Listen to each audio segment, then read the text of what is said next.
All right, well, good morning, Queensland, and it's great to be with you today. And in some very good news, we have 0 community cases, but we do have 6 new cases, all detected in quarantine and not considered to be a risk to the community.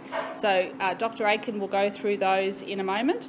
We've done 8,330 tests, and we really do need to see more people getting tested. So can I just say, because we've had a couple of community cases over the last week, we really do need the community. If you've got any symptoms whatsoever, please go and get tested.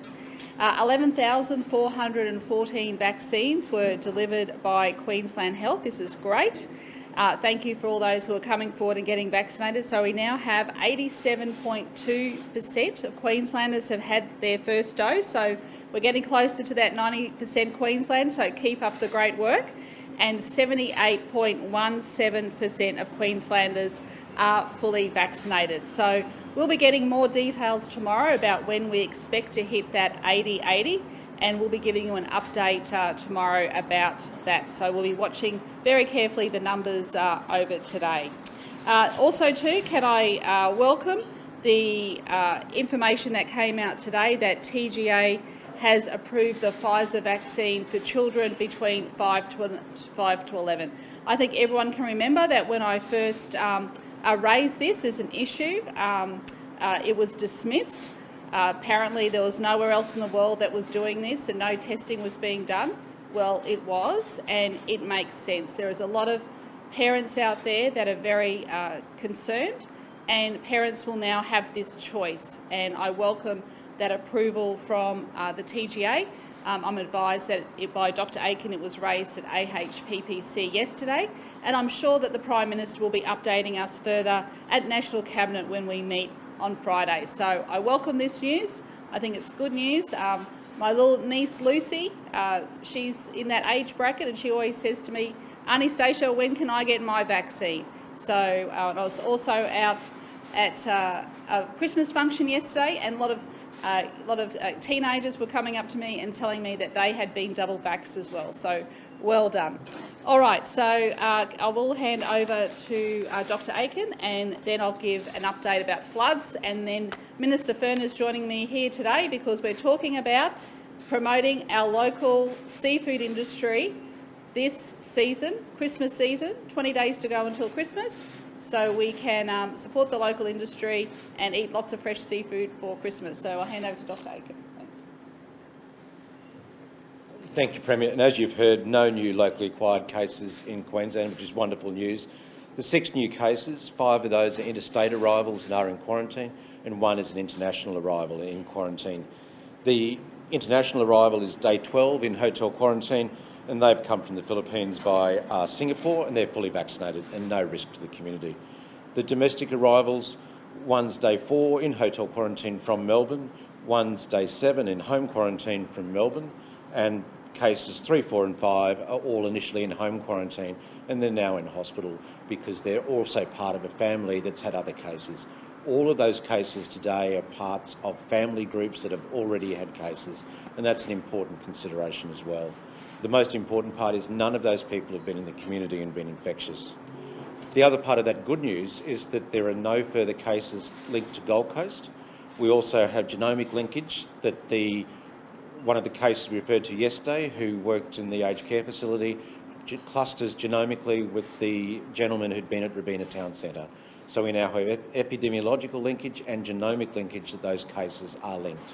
We still don't know at this stage where the initial acquisition of COVID came from, so we still want people to come forward if they've got symptoms and get tested at the Gold Coast. The other thing of importance is that we've had no cases from the testing linked to the woman that came back from South Australia, so no other cases linked to that, which is also good news. But most importantly, I think it's wonderful news that the approval for the vaccination for children aged 5 to 11, so that can happen in January, and we're already working with primary health networks, primary health care and our vaccination task force to make sure that plans are in place for that to happen come January. Thank you, and just remember that it's not just your children but yourself. If you haven't been vaccinated yet, please get vaccinated. Thank you. Any questions, Dr. Aiken? Do we have any updates on that international arrival yesterday that was Omicron? Still no word yet. The international groups are looking at it. We think the most likely thing is still that it's part of that evolution of Omicron, but the other part of it is that it may still have been in South Africa and not detected because it's still detected on S gene. So that's probably one of the other things to think about. Still too early. Okay. All right, now we'll just move on to an update on our floods. So today is International Volunteer Day, so a big shout out to all of our volunteers out there. So good news, no major issues in Gundawindi, and I really want to thank all of the local disaster management teams working very closely with our state disaster management teams. The flood levels are at 10.28 and falling. We're not going to return the hospital and aged care patients yet. We're just going to watch and monitor the weather over the next week.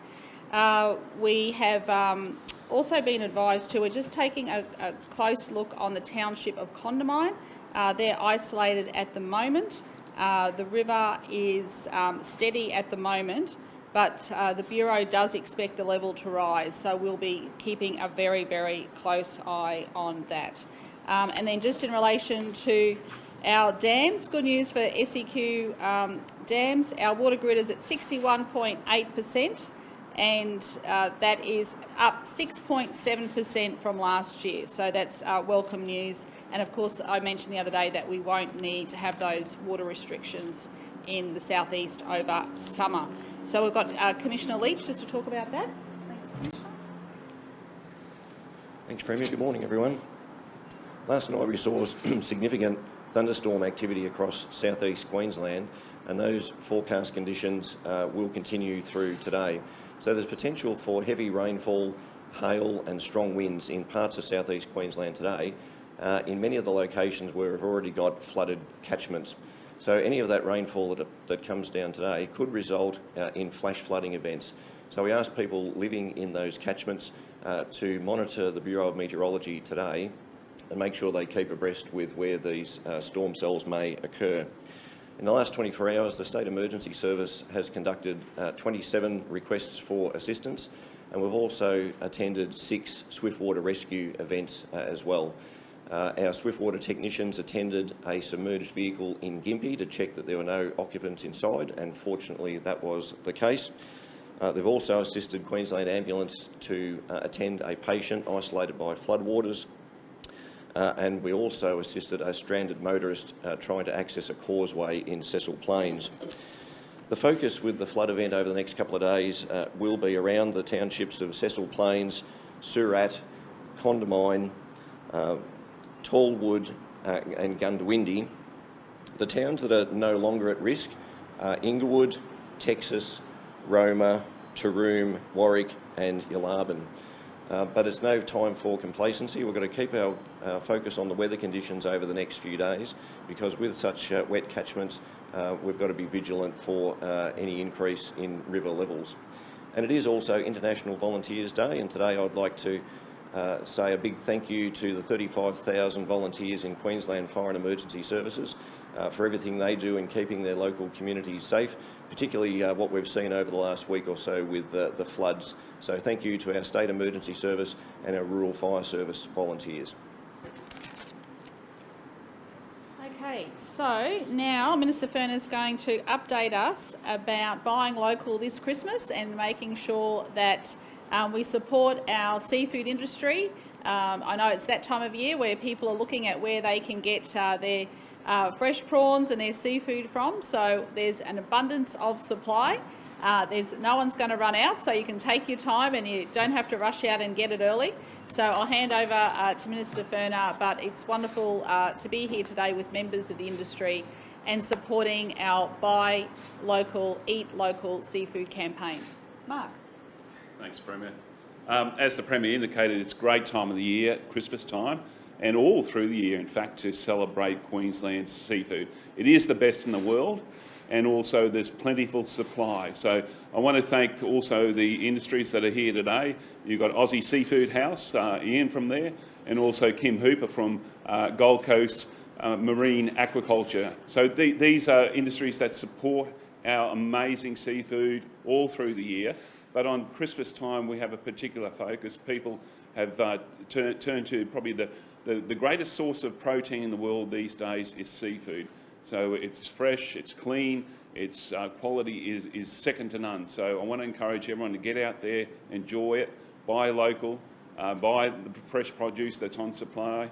It's good price and very good for you as well. So thank you for the industry for coming along, and let's get out there and celebrate Christmas along with Queensland seafood. Any questions for Mark? What's the forecast like for supply? Is there an abundance of seafood this year? There is. I was just talking to Ian from Aussie Seafoods, and there is an abundance of supply. So there's no need to rush, but make sure you get in early leading into Christmas, so you can avoid those lineups that you see quite accustomed to the Christmas period, whether it be Christmas Eve and so on. Okay, any other questions? All good? Oh. Nothing for me? Oh, I do. Okay, just one? Yeah, it's looking like we'll reach the vax rate, 80% double vax before National Cabinet on Friday. Are you going to wait to see the outcome of the National Cabinet meeting before opening? I'll be updating everyone tomorrow. We've got a meeting tomorrow morning to look at our projections and how we're going.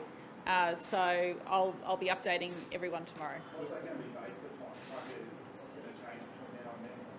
Well, we're going to get some predictions about when we're likely to get there. So we'll look at the vaccination rates today, and I'll be updating everyone tomorrow. You'll all see me tomorrow. What's the latest on 90%? What was the latest forecast for when we'll hit? Oh, we were looking at early to mid-January. I think last time you asked that question. But, I mean, we'll get a better idea tomorrow as well. But as you can see, we're getting up to the 87.3 first dose, which is fantastic news. I mean, Queenslanders are coming out and they're wanting to do this to protect themselves and their families. And, you know, Australia and Queensland, look, we have the capability of being, the most vaccinated country in the world. I think that's tremendous. And everyone's coming out because, we're just doing the right thing. We're sticking by each other as mates do. Can I just ask Dr. Yep. Are you, first of all, concerned that testing rates are so low? And second, do you think that there's a good chance there are cases out there that we're just not aware of? Look, it's hard to tell at this stage. I'd certainly like to see more people get tested, particularly at the Gold Coast region. We know there's been an incursion there that's led to a number of cases there. But we saw the same thing recently, where there's 2 cases there linked to the Uber driver, where we didn't get more cases and we didn't or weren't able to identify the source, but we were able to get on top of things through people's behaviour, people getting tested, people getting vaccinated. I think the big thing at the moment is this is just another reminder to us that, particularly as we open our borders, there will be cases coming to Queensland. We know that. And it's just a reminder that people do need to get vaccinated, protect themselves.